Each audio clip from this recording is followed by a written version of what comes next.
दो शोहरों से बेवा हैं, उम्र 40 साल। कितनी? अरे ऊंचा बोलो कितनी? इस्लाम की पहली माँ की बात हो रही है, 40 साल उम्र है, और मेरे नबी की 25 साल। कलियल जवानी। अपनी नफीसा नौकरानी से कहा जाओ मेरा इरादा ये था कि अब मुझे शादी नहीं करना है, लेकिन जब इतना अच्छा जवान मिल गया है, अगर वो राजी हो तो प्याम लेकर जाओ। और जैसे ही प्याम लेके गई, मुस्तफ़ा जान रहमत ने बिठाया। बिठाने के बाद कहा, नफीसा किस लिए आई हो? अर्ज़ करने लगी, ए भाई मोहम्मद, हम इसलिए आए हैं कि हमारी मलिका खदीजा ने आपसे शादी का प्याम भेजा है, अगर आपकी मर्जी हो तो आप इस रिश्ते को कबूल कर लें। तब मुस्तफ़ा ने इरशाद फरमाया था, ऐसा है नफीसा, मैं पहले अपने घर के बड़ों से मशवरा कर लेता हूँ। अब यही मैं आपको दावत फ़िक्र दे रहा हूँ। जवानों, आज हमारे यहाँ शादियाँ होती हैं, हमारे अब्बा को पता नहीं, निकाह के दिए मामलात पहले से तय हो जाते हैं, कोर्ट कचहरी में जाकर के मामलात हल हो रहे हैं। लेकिन मैं आपसे कहूँगा लोगों, हुजूर की ज़िंदगी का एक पहलू ये भी है, आका फरमाते हैं, ऐसा है मैं अपने घर के बड़ों से मशवरा कर लूँ या रसूल अल्लाह, आपका मशवरा तो खुदा भी नहीं टालता है। अगर आप कह दें ज़मीं को आसमां तो ज़मीं आसमां बदल जाए, अगर आका आप कह दें आसमां को ज़मीं तो आसमां ज़मीं में बदल जाए, ज़मीं आसमां में तब्दील हो जाए। लेकिन या रसूल अल्लाह, ये आपके घर वाले होते कौन है, मशवरा आप इनका ले रहे हैं? अरे जब खुदा आपका मशवरा नहीं टालता तो अरब वाले कैसे टालेंगे? तो मेरे नबी की रूहानियत जवाब देगी, मेरे गुलाम, ये अपने लिए नहीं किया जा रहा है, ये उम्मत के बच्चों को सिखाने के लिए किया जा रहा है, ताकि कल मेरी उम्मत के बच्चे जवान हो तो अपनी मर्जी से शादियां ना करें, बल्कि जब शादियों का मामला हो तो घर के बड़े बूढ़े फैसला करें। उलमा कहते हैं, जिन रिश्तों में घर के बुजुर्गों के मशवरे शामिल होते हैं, अल्लाह उन रिश्तों में बरकतें अता फरमाता है। अब हुजूर अलैहिस्सलाम की शादी हो रही है। अब मुझे बताओ, कायनात में हुजूर से बेहतर कोई है? अरे बोलो ना। उनसे अच्छा किसी माँ ने आज तक, अब से लेके क़यामत तक कोई बेटा जना नहीं। हुजूर से बेहतर बचपन किसी का होगा?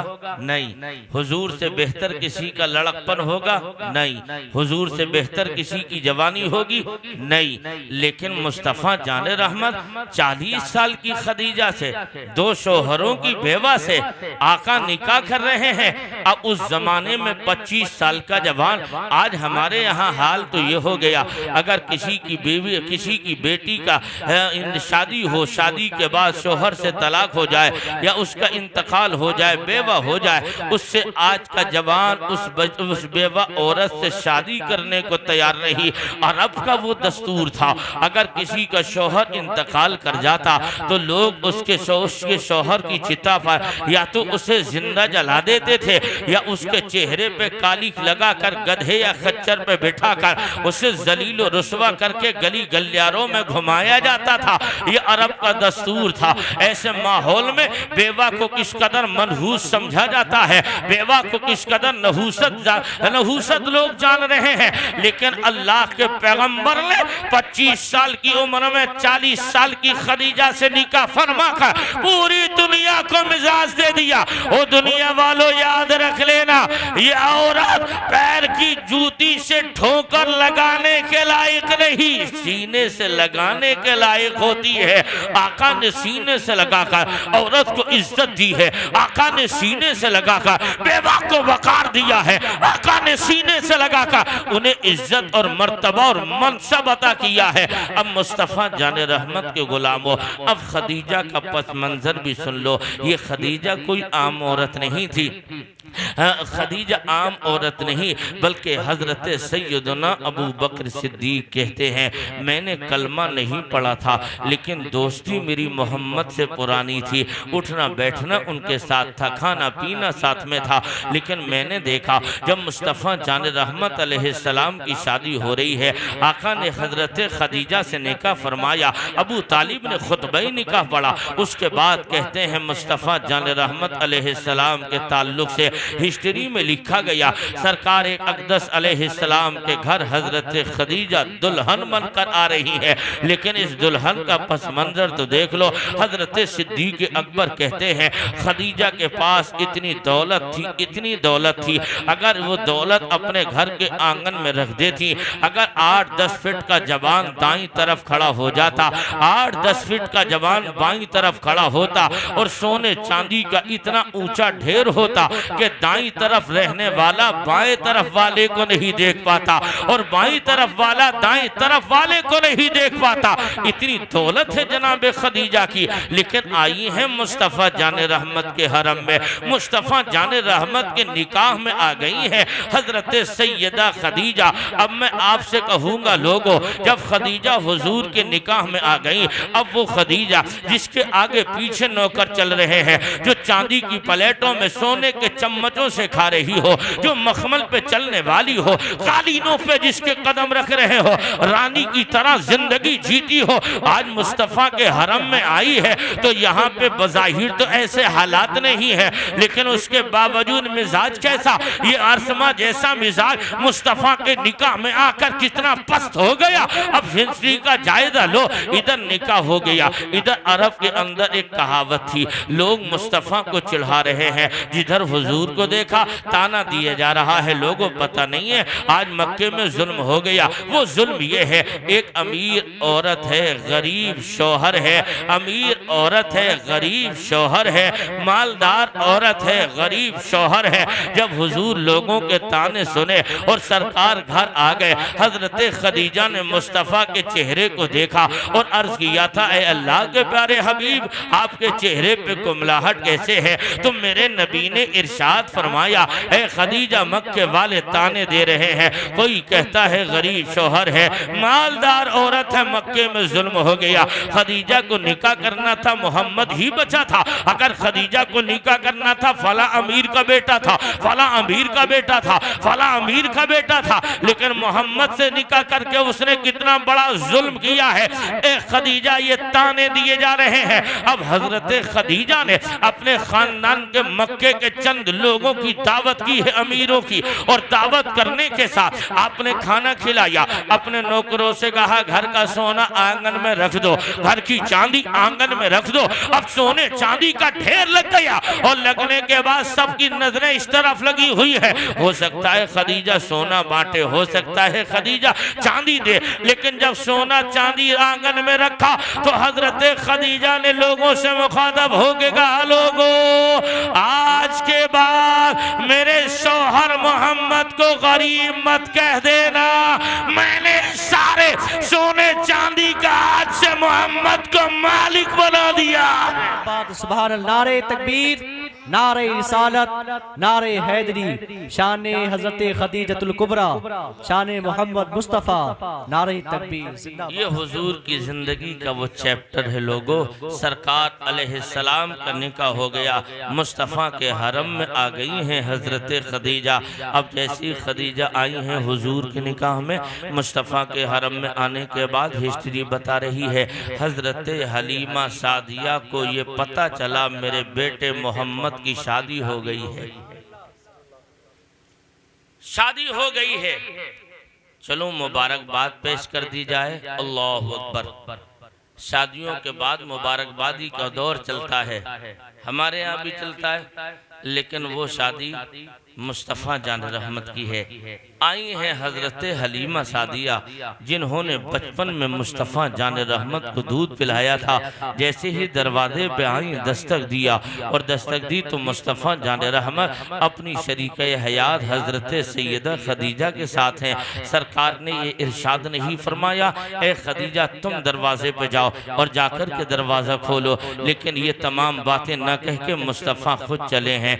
दरवाजे पे पहुँचे, अपने प्यारे प्यारे नर्म नाजुक रेशम से ज्यादा नर्म हाथों से आपने उस दरवाजे को खोला और जैसे ही दरवाजा खोला हजरत सैयदा हलीमा सादिया सामने है। मुस्तफ़ा तड़प गए, सलाम किया, हजरत हलीमा के हाथों को चूमा, पेशानी को चूमा और हाथ पकड़ा अंदर लेके आ गए। और जैसे ही अंदर लाए हैं मुस्तफ़ा अपने कांधे शरीफ से चादर को उतार के उसे बिछाया। मुस्तफ़ा जान रहमत हलीमा के सामने दो जानू होकर नियत बांधकर बैठ गए और टकटकी बांधकर हलीमा को देखे जा रहे हैं। हलीमा बोलती हैं, मुस्तफ़ा सुन रहे हैं। हलीमा कहती हैं, मेरे बेटे मोहम्मद, मुझे पता चला था कि आपकी शादी हो गई है, तो मैंने सोचा चलो अपने बेटे की बहू भी देख लूंगी और अपने बेटे मोहम्मद को मुबारकबाद भी पेश कर दी जाएगी। आका मोहम्मद में इसलिए आई हो, सरकार से बातें करती रही। हजरत हलीमा सादिया बोल रही हैं और मेरे आका मुस्तफ़ा जान रहमत हजरत हलीमा का चेहरा देख रहे हैं और देख रहे हैं और कानों से बातें सुनते चले जा रहे हैं। हलीमा बोले जा रही है, मुस्तफ़ा सुनते जा रहे हैं। टकटकी बांध के चेहरा देखा जा रहा है। जब काफ़ी देर हो गई तो हजरत खदीजा आगे बढ़ी और आगे बढ़कर के अर्ज करने लगी, या रसूल अल्लाह अलैहिस्सलाम, ये कौन इज्जत वाली खातून आई है, ये कौन इज्जत वाली औरत आई है मेरे नबी, जिसके लिए आप दो जानू होकर बैठे हुए हैं और टकटकी बांधकर चेहरा देख रहे हैं और उसकी बातों को तवज्जो से सुन रहे हैं। या रसूल अल्लाह कौन इज्जत वाली औरत है? तो मेरे नबी इरशाद फरमाते हैं, खदीजा क्या तुम इन्हें जानती हो? अर्ज किया, नहीं मैं तो नहीं जानती। तब मेरे नबी इरशाद फरमाते हैं, ए खदीजा ये कोई आम औरत नहीं, ये वो इज्जत वाली औरत है जिसने मुझ मोहम्मद को बचपन में दूध पिलाया था। ये मेरी रजाई माँ हलीमा सादिया है। अब मैं आपसे कहूंगा लोगों, ये दूध पिलाने वाली माँ है, दूध पिलाने वाली माँ। इस माँ का मुस्तफ़ा कितना एहतराम कर रहे हैं। अगर काश हुजूर की हकीकी माँ हजरत सैयदा आमना जिंदा होती तो नबी कितना एहतराम करते। अब दूध पिलाने वाली औरत के लिए मुस्तफ़ा इतना इज्जत दे रहे हैं, इतनी इज्जत दे रहे हैं। हजरत खदीजा पूछते हैं, अल्लाह के रसूल ये बताओ, ये टकटकी बांधकर चेहरा देखना कैसे, ये तवज्जो के साथ बातें सुनना कैसे, ये दो जानू होकर हाथ बांधकर बैठना कैसे? तो मेरे नबी इरशाद फरमाते हैं, खदीजा ये जो मैं दो जानू होकर बैठ रहा हूँ ये अपने लिए नहीं किया जा रहा है, ये उम्मत को सिखाने के लिए किया जा रहा है कि माँ बाप के सामने ऐसे बैठा जाता है, माँ बाप के सामने दो जानू होकर बैठा जाता है। कहा, या रसूल अल्लाह ये जो तवज्जो से चेहरा देखना कैसे? तो मेरे नबी ने कहा, ए खदीजा तुझे पता नहीं ये चेहरा इसलिए देखा जा रहा है, अगर मेरी उम्मत का कोई बेटा या बेटी अपने माँ बाप का प्यार से चेहरा देखे तो अल्लाह हर नजर के बदले उसे हज मकबूल का सवाब अता फरमाता। सुभान अल्लाह, सुभान अल्लाह। नारे तकबीर, नारे रिसालत, फैज़ाने गौसे आज़म, फैज़ाने गरीब नवाज अल्लामा हसनैन मंजरी साहब किबला जिंदाबाद। ये हुजूर हैं लोगों, ये मेरे आका की पाकीज़ा जिंदगी है। हलीमा सादिया हुजूर के घर हैं। अब 1 महीना या 2 महीने तक वहाँ क़याम रहा। उस क़याम की हालत नबी रहमत सल्लल्लाहु ताला अलैहि वसल्लम 1 या 2 महीने तक आपके घर हजरत हलीमा रुकी रही। अब हलीमा सादिया को मुस्तफ़ा जान रहमत की खदीजा हम मुसलमानों की माँ ने अंदर दाखिल किया, घर में ले गए। ले जाने के बाद में पानी पेश किया, पानी पिलाया। हजरत हलीमा सादिया कहती हैं मैं 2 महीने तक मोहम्मद के घर रुकी थी। उस 2 महीने का हाल ये था, पहले खदीजा मुझे खाना खिलाती है, बाद में खुद खाती है। पहले मेरा बिस्तर लगाती है, बाद में अपने बिस्तर पे जाती है। पहले मुझे पानी पिलाती है, बाद में खुद पानी पीती है। पहले मेरे सर में तेल डालती है, बाद में अपने सर में कंघी करती है। ये तमाम हालात बयान किए हैं सीरत निगारों ने मुस्तफ़ा जान रहमत के यहाँ से। अब हजरत खदीजा हलीमा सादिया वापस जा रही हैं तो मेरे आका के पास आई और कहती हैं प्यारे बेटे मोहम्मद, ऐसा है ना, अब हम चाहते हैं कि यहाँ से अपने वतन चले जाएं, इजाज़त दे दो। तब मेरे नबी इरशाद फरमाते हैं ऐ अम्मी हलीमा, जब वहाँ दिल न लगा करे तो यहाँ आ जाया करो। 2 महीने रुकी, फिर अपनी बहू खदीजा के पास चली गई और वहाँ जाकर अब मुस्तफ़ा जान रहमत की प्यारी माँ हजरत हलीमा खदीजा से इजाज़त मांग रही हैं और कहती हैं बेटे खदीजा हम यहाँ से जा रहे हैं। हजरत खदीजा ने हाथ जोड़े, अर्ज़ किया माँ हमारी किसी तरह की खिदमत में कोई कमी तो नहीं रह गई, हमने कोई कमी तो नहीं की, हमने हर लिहाज से आपकी खिदमत की है। अगर कोई गलती हो गई हो तो माफ़ कर देना। अब यही बात रोक कर मैं आपसे कह रहा हूँ, इस्लाम के मुकद्दस बेटो, अपनी बच्ची इस्लाम के मुकद्दस जियालो, सरकार मदीना अलैहिस्सलाम की माँ हलीमा घर से जा रही है और हुजूर की चहीती बीवी हम मुसलमानों की माँ हजरत सैयदा खदीजा रुखसत कर रही है। क्या प्यारा अंदाज है खदीजा का, क्या प्यारा अनोखा अंदाज है खदीजा का। हजरत सैयदा खदीजा हुजूर को रुखसत, हजरत हलीमा को रुखसत कर रही है और उस रुखसती का हाल ये है, हजरत हलीमा से कहा था माँ जब आपका दिल न लगा करे तो यहाँ आ जाया करो। मुझे पता चला है आपके पास सवारी भी कमजोर है, आपने सवारी का इंतजाम करके दिया। अपने घर की तिजोरी में गई और वहां जाके कुछ सोना निकाला, कुछ चांदी निकाला और हजरत हलीमा की झोली में डाल के कहा था माँ ये आज अपनी बहू की जानिब से नजराना कबूल कर लीजिए, ये नजराना कबूल कर लीजिए। अब मैं कहूँगा लोगों, अगर हमने अपनी बेटियों को हजरत खदीजा की जिंदगी पढ़ाई होती, हमने अपनी बेटियों को खदीजा की हिस्ट्री बताई होती, इस्लाम की पहली माँ की हिस्ट्री अपनी बेटियों को सिखाई होती, तो आज शादी के 2-4 महीने के बाद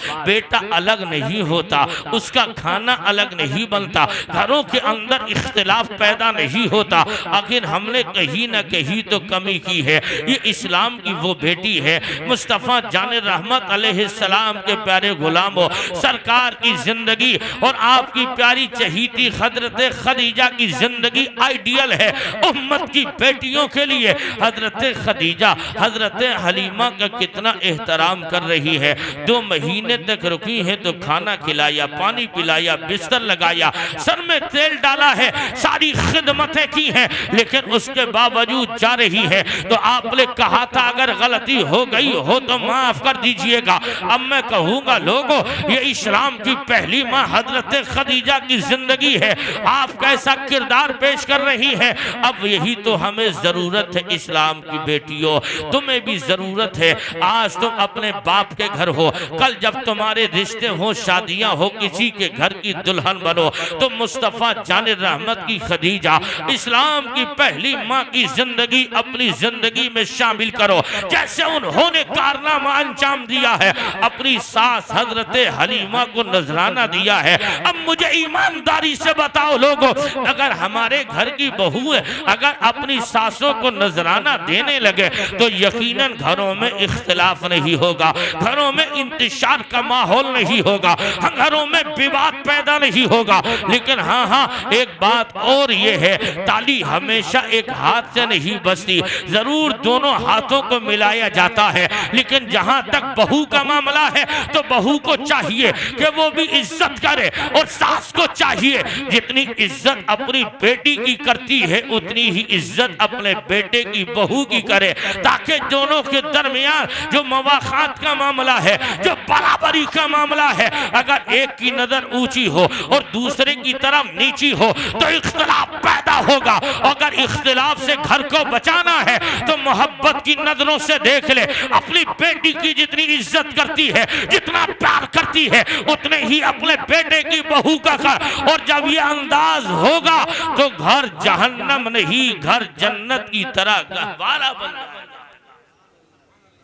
इसलिए दोस्त, हजरत खदीजा की जिंदगी पर अपनी बेटियों को अमल कराने की कोशिश करो। उन्हें बताओ इस्लाम की पहली माँ की कहानी क्या है, इस्लाम की बेटियों, इस्लाम के शहजादों, हजरत पैगंबर आदम के गुलामों, अल्लाह के पैगंबर सल्लल्लाहु अलैहि वसल्लम की जिंदगी पूरी उम्मत के लिए नमूने अमल है।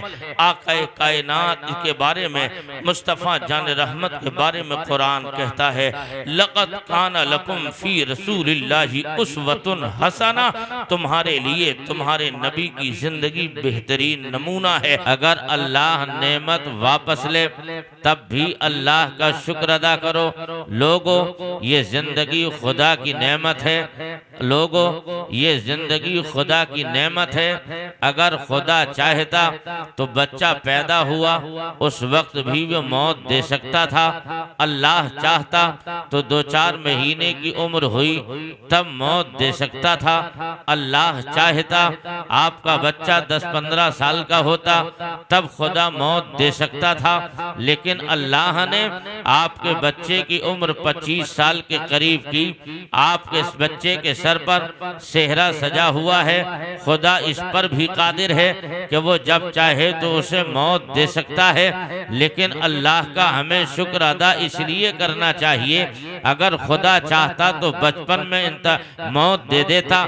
लेकिन अल्लाह ने हमें इतनी मोहलत दी है और उसके बावजूद आप हिस्ट्री का जायजा लेंगे, आपको पता चलेगा बहुत सारी शादियां ऐसी भी हुई जिन शादियों में दूल्हा गाड़ी पे सवार है, उसके बाद में रास्ते में हादसात हो गए, रास्ते में न जाने कैसे कैसे हालात रूनुमा हुए। लेकिन याद रखना, मेरे मुस्तफ़ा जान रहमत अलैहिस्सलातु वस्सलाम ने इरशाद फरमाया, जिस नेक काम की इब्तिदा अल्लाह के नाम से की जाती है, जिस काम की इब्तिदा अल्लाह के पाकीज़ा नाम से की जाती है, अल्लाह उसके अंदर बरकतें अता फरमा देता है, अल्लाह उसमें बरकतें रखता है। यकीन जानो लोगों, मैं आपसे ये अर्ज कर रहा हूँ, आज हमारे और आपके यहाँ शादियों का माहौल किसी से ढका छुपा नहीं है। आप आज की शादियों का सर्वे कर लो, तब आपको पता चलेगा हमारे यहाँ शादियों के नाम पर जो गुंडागर्दी की जा रही है, हमारे यहाँ शादियों के नाम पर जो उर्यानियत और बेहयाई का नंगा नाच नाचा जा रहा है, वो आपसे किसी से पोशीदा नहीं है। आज हमारी शादियां देखकर गैर भी ये कहने पे मजबूर हैं, ये देखो ना मुसलमान की शादियां कैसी हैं। वरना हमारी कल की जो शादियां हुई उन शादियों की एक झलक देख लो। आज तुम्हारा बेटा भी जवान हुआ, लेकिन कल इसी जमीन पर कायनात का सबसे अच्छा इंसान, कायनात का सबसे अफजल इंसान, कायनात का सबसे पाकीज़ा इंसान, जिसको पैगंबर आदम मुस्तफ़ा जाने रहमत कहा जाता है, जब मेरा नबी, आपका नबी, पूरी कायनात का नबी जवान होता है तो शादियां हर दिन होती हैं, हर वक्त में होती रही। लेकिन जब मेरा नबी जवान हुआ, उस जवान की शादी किस कैफियत के साथ हो रही है। हजरत मुस्तफ़ा जाने रहमत अलैहिस्सलाम के चचा जनाबे अबू तालिब एक सफर से वापस आ रहे हैं और वापसी के मौके पर मलका अरब खदीजा से मुलाकात हो गई। उसने कहा था ऐसे सरदार अबू तालिब, ऐसा है मुझे जरूरत किसी ऐसे ताजिर की है जिसकी तिजारत पूरे अरब के अंदर मशहूर हो, जो तिजारत का मलिका भी रखता हो। ऐसे ताजिर की जरूरत है जो अमानतदार भी हो, जो सच्चा भी हो। तो जनाबे अबू तालिब ने कहा था ऐसा है मलका अरब, इस जमीन पर अगर कोई सच्चा है तो मेरा भतीजा मोहम्मद सच्चा है, उससे बेहतर कोई नहीं है। अमानत मक्के वाले उसी के पास रखे जाते हैं। अगर कोई उसकी सदाकत की कसम खाई जाती है तो मेरे भतीजे की कसम खाई जाती है। अगर चाहो तो मैं उससे मशवरा ले लूं। अब मुस्तफा जाने रहमत के पास अबू तालिब आ गए और आने के बाद में अबू तालिब ने कहा था वो मेरे भतीजे घर के बज़ाहिर तो हालात बेहतर नहीं है, अगर मुमकिन हो ऐसा करो बेटा कि मुस्तफा जाने रहमत से कहा ऐसा है बेटा हालात तो बज़ाहिर बेहतर नहीं, लेकिन अब मैं तुम्हें मशवरा देता हूँ। इस मक्के की ज़मीन पर एक औरत है जिस औरत को खदीजा कहा जाता है। अरब के लोग उसका तिजारत का माल लेकर जाते हैं। तुम भी माले तिजारत लेकर तुम भी चले जाओ ताकि उसकी तिजारत से जो नफा हासिल हो उस नफा से तुम्हारा भी घर चलेगा और खदीजा के माल में भी नफा फायदा होगा, उसका माल बढ़ जाएगा। जनाबे अबू तालिब का ये मशवरा सुना तो मेरा नबी इरशाद फरमाता है ए चचा जान परेशान होने की जरूरत नहीं है। आज तक मुझ मोहम्मद ने किसी की मजदूरी नहीं की है तो अब मेरी गैरत गवारा नहीं करती कि मैं किसी की मजदूरी करने के लिए जाऊं। मुस्तफा जाने रहमत को किसी तरह राजी कर लिया गया। अब मेरा नबी अबू तालिब के कहने पर हजरत खदीजा के दौलत कदे पे गया है और किस शान के साथ दौलत कदे पे मेरे मुस्तफा गए हैं। और जैसे ही कदम रखा खदीजा ने पर्दे की एक ओट लगा दी। उस पर्दे की ओट से खदीजा उस पार बैठी है और इस पार मेरा नबी बैठ गया। और जैसे ही बैठकर बातचीत आगे बढ़ती है तो खदीजा कहती है ऐसा है मोहम्मद तुझे माले तिजारत लेकर जाना है, वरना मक्के के लोग मेरा माल लेकर जाते हैं, ना तो माल वापस मिलता है ना उसका फायदा वापस मिलता है। अनकरीब मेरा सारा माल गल जाएगा, सारा माल गल जाएगा, खराब हो जाएगा। अब मुझे जरूरत ऐसे ताजिर की थी जिसका पता अबू तालिब ने दे दिया है। आप आ गए हैं, सारे मामला तय हो गए। अब मुस्तफा जाने रहमत के लिए हजरत खदीजा पर्दे के झरोकों से झांक कर देख रही है और अंदाज देखने का ये था कि काश ये जवान नजरें उठा के देखे तो सही, लेकिन मेरा नबी है, पलकें नीची है, नजरें नीची है और मेरे नबी सर झुकाकर बात किए जा रहे हैं। और खदीजा दिल ही दिल में सोच रही है अजीब जवान आया है, मुझे तरफ नजर उठा तक के नहीं देखता, वरना इस जवान के आज से पहले जवानों का हाल ये था। मेरे चेहरे की झलक देखने के लिए न जाने कितने मक्के के लोग उनकी जवानी दांव पर लग गई, लेकिन मुझे देख न सके। लेकिन ये अजीब जवान आया है, इस जवान की बात ये है ये नजरें नीची करके बात कर रहा है, ये नजर उठा तक कर नहीं देख रहा है। तो मेरे मुस्तफा जाने रहमत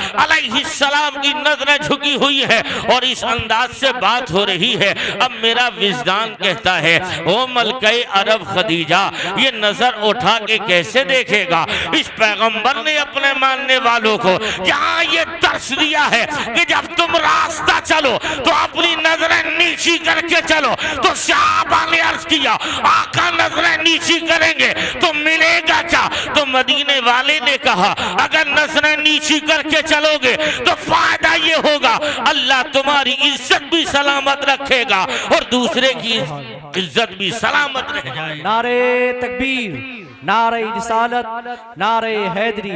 अल्लामा हसनैन मंजरी साहब किबला जश्न शादी मसलके आला जिंदाबाद मुफ्ती साहब सुभान अल्लाह। अब मुस्तफ़ा जान रहमत उस माल खदीजा का माले तिजारत लेकर चले हैं और जैसे ही लेकर कुछ मंजिलें तय कर ही रहे थे, लेकिन अबू तालिब के कहने पर मुस्तफ़ा को भेज दिया गया है।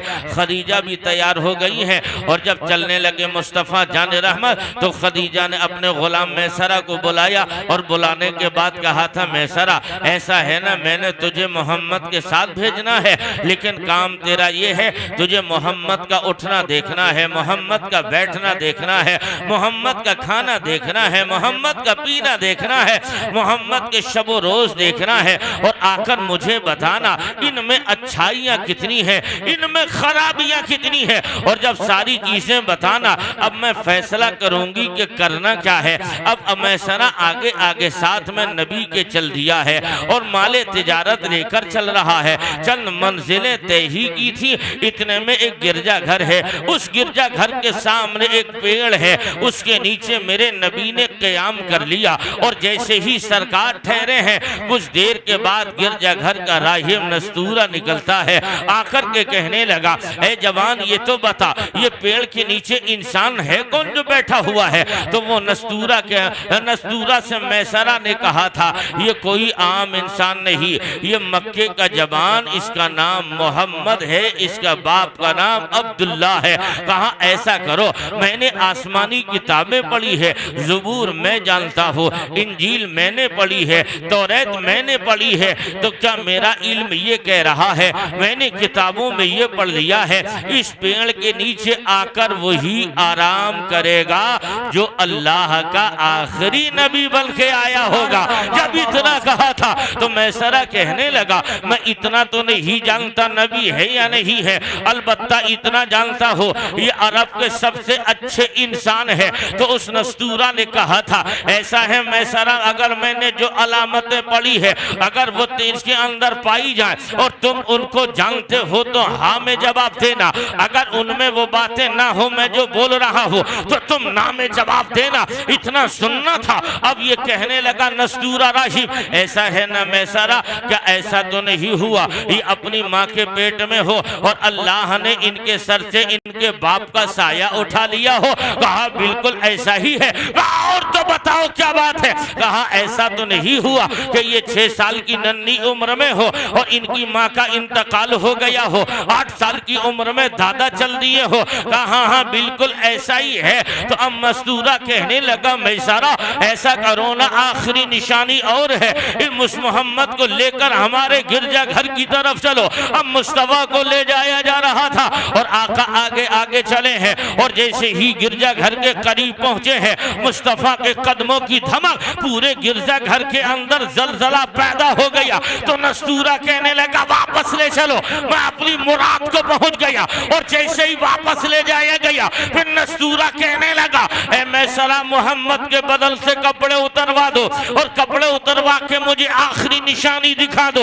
और जैसे ही नबी ये रहमत के बदन शरीफ से कपड़े को हटाया और कपड़ा हटाना था तो सरकार के दोनों शानों के दरमियान कबूतरी के अंडे की तरह मोहरे नबुव्वत को जगमगाते देखा। तो नस्तूरा कहने लगा ए मैसरा सुन ले, अब मैं इस नतीजे पे पहुंचा, खुदा ने जिसके लिए जमीन को बनाया है वो यही है, जिसके लिए आसमां बनाया वो यही है, जिसके लिए चांद बनाया वो यही है। और कहने लगा लोगों अगर मैं इनका जमाना पाता तो इनका कलमा पढ़ के मुसलमान हो जाता। सुभान अल्लाह, सुभान। नारे तकबीर, नारे रिसालत, नारे हैदरी, शान मोहम्मद, अजमत मोहम्मद, मदरसा गुलजारी अशरफ। सुभान अल्लाह, अल्लाहु अकबर। ये मेरे मुस्तफ़ा की पाकीदा ज़ात है। अभी ऐलान नबुव्वत नहीं हुआ है, अभी मुस्तफ़ा जान रहमत की 25 साल ज़िंदगी चल रही है। अब सरकार आगे बढ़े उसके बाद शाम की मंडी में पहुंच गए हैं, और जब मुल्क शाम की मंडी में कदम रखा मेरे नबी ने, उसके बाद मैसरा कहने लगा ऐसा है जवान मोहम्मद तुम्हें मालूम भी है मंडी के दस्तूर। कहा ना मुझे मालूम है, अलबत्ता आया कभी नहीं हूँ मगर तिजारत जानता हूँ। तो मुस्तफ़ा जान रहमत से मैसरा ने कहा था भाई जान मंडी का उसूल ये है, अच्छा माल ऊपर लगाया जाता है, खराब माल नीचे लगाया जाता है। अपने माल की जितनी तारीफ की जाए उतनी जल्दी माल बिक जाता है। यहाँ सौदे झूठ की बुनियाद पर होते हैं, जो ज्यादा झूठा होगा, उसका माल जल्दी बिकेगा। मुस्तफ़ा जान रहमत के चेहरे पे तबस्सुम आया और मुस्कुरा के नबी ने कहा था, मैसरा आज तक झूठ पर सौदा हुआ होगा, लेकिन आज इन झूठों की मंडी में अगर सौदा होगा तो अब सच की बुनियाद पर सौदा होगा।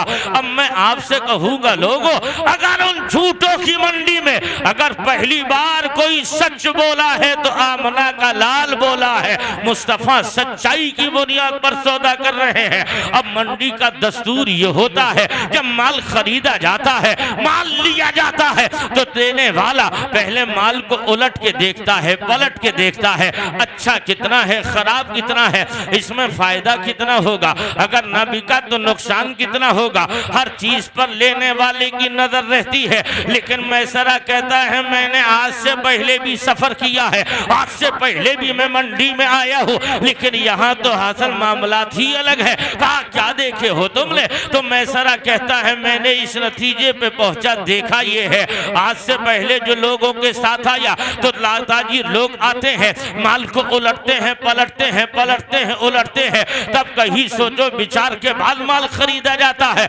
लेकिन मैं मोहम्मद के साथ आया हूँ, इनकी तिजारत का हाल ये है, लोग आते हैं तो न माल को उलट कर पलट कर देखते हैं, लोगों की नजरें माल पे कम होती है, मोहम्मद के जमाल पे ज्यादा होती है, माल बिक जाता है। इतना सुनना था। अब मैसरा कहता है, माल रख दिया, आने वाले ताजिर आते रहे और माल खरीदा जाते रहे, लेकिन उनकी पोजीशन ये है, माल लेकर तो जा रहे हैं, मुड़ मुड़ के मोहम्मद को देखे चले जा रहे हैं, नजरें किसी की नहीं है किसी तरफ, ना माल देख रहे हैं, बल्कि थोड़ी देर के अंदर सारा माल बिक गया। और जब सारा माल बिका, मुस्तफ़ा जाने रहमत उसी माल को लेकर वापस आ रहे हैं। और मुस्तफ़ा जाने रहमत जब वापस आ रहे थे तो अपने गुलाम मैसरा से कहा था, ऐसा करो अपनी मलका को जल्दी खबर दे दो। आगे आगे मैसरा चला, ढेर सारा नफा उस तिजारत में हुआ और उसी नफा को मुस्तफ़ा जाने रहमत के जरिए जो नफा हासिल हुआ उसको खदीजा के बिस्तर पे डाल दिया। तो खदीजा कहती हैं, लोगों ए मैसरा, आज तक किसी की तिजारत में इतना फायदा नहीं हुआ जितनी मोहम्मद की तिजारत में हुआ है।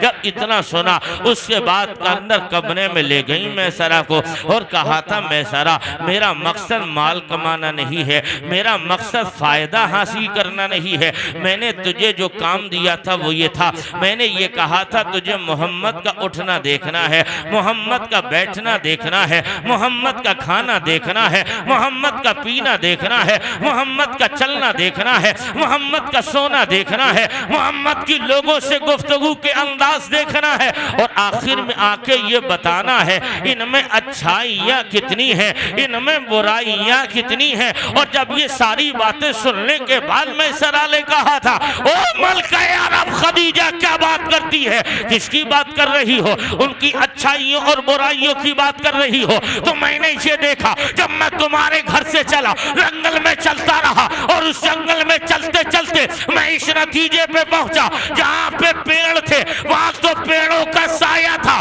लेकिन जहाँ धूप थी मोहम्मद पेड़ों के साये से आगे बढ़ता है तो आसमान से बादल का टुकड़ा साया कर लेता है। सुभान अल्लाह, नारे तकबीर, नारे इंसानत, नारे हैदरी, अजमते रसूल, शाने रसूल, अल्लामा हसनैन मंजरी साहब की औलाद जिंदाबाद। मुफ्ती साहब, आसमान से बादल का टुकड़ा साया कर लेता है। कहा और क्या देखा है? कहा मैं गिरजा घर के करीब गया तो मोहम्मद के कदमों की आहट से जलजला पैदा हो गया। कहा और क्या देखा? कहा मैं और लोगों के साथ गया हूँ, उन्होंने नौकर समझा है, लेकिन मोहम्मद का तरीका ये था, इसने पहले मुझे खिलाया है बाद में खुद खाया है, पहले मुझे पिलाया है बाद में खुद पिया है, पहले मेरा बिस्तर लगाया है बाद में अपना बिस्तर लगाया। और कहने लगा मैसरा ऐसा है मलका अरब खदीजा, सुन ले, मैं इस नतीजे पे पहुंचा, जिस बनाने वाले ने बनाया वो बनाने वाला खुदा भी बेऐब है, और जिस मोहम्मद को भेजा मोहम्मद भी बेऐब है। और सुन ले खदीजा, जिसने भेजा उसको रब्बुल आलमीन कहते हैं, और जो भेजा गया उसी नबी को रहमतुल लिल आलमीन कहते हैं। लोगों, जलसे कामयाब तब हैं जब हम उन जलसों की बातें जो जलसों में हो उलमा की ज़बान से सुने, उस पर अमल करने की कोशिश करें। यकीनन अगर अमल कर लिया तो हमारी दुनिया भी आबाद होगी, आखिरत भी आबाद होगी, जलसे का मकसद भी कामयाब होगा। लेकिन हाँ हाँ, मेरे पैगंबर इरशाद फरमाते, जहाँ हुजूर का जिक्र हो, जहाँ मीलादे मुस्तफ़ा हो, अल्लाह रसूल की बातें हो, वो जगह कोई आम जगह नहीं, जन्नत की क्यारियों में से एक क्यारी हो जाती है। सरकार फरमाते हैं उस जगह अल्लाह की रहमतें नाजिल होती हैं। मुबारकबाद है हमारे याकूब भाई के लिए और उनके भाइयों और वालिदैन के लिए जिन्होंने अपने बेटे की शादी के मौके पर हुजूर के जिक्र की महफिल को सजाया। अल्लाह इन्हें दोनों जहान की बरकतें नसीब फरमाए। कल इनकी शादी, आने वाली दुल्हन इनके घर आए, अल्लाह उसके कदमों को इनके लिए बाबरकत बनाए। घर में जितने अफराद हैं सबको मौला ज़मीनी आसमानी बलाओं से, नागहा हादसात, मोहलिक मूजी बीमारियों से सबकी हिफाजत फरमाए। और जितने यहाँ हाजरीन हैं मौला हम सबों को मरने से पहले पहले गुम्बदे खजरा की बाअदब मकबूल हाजरी अता फरमाए। सारे लोग कलमे तैयबा पढ़िए, ला इलाहा इल्लल्लाहु मुहम्मदुर रसूलुल्लाह अस्तगफिरुल्लाह अल्लज़ी ला इलाहा इल्ला हुवल हय्युल क़य्यूम व तूब इलैहि व मा अलैना इल्लल बलाग। अस्सलामु अलैकुम व रहमतुल्लाहि व बरकातहू।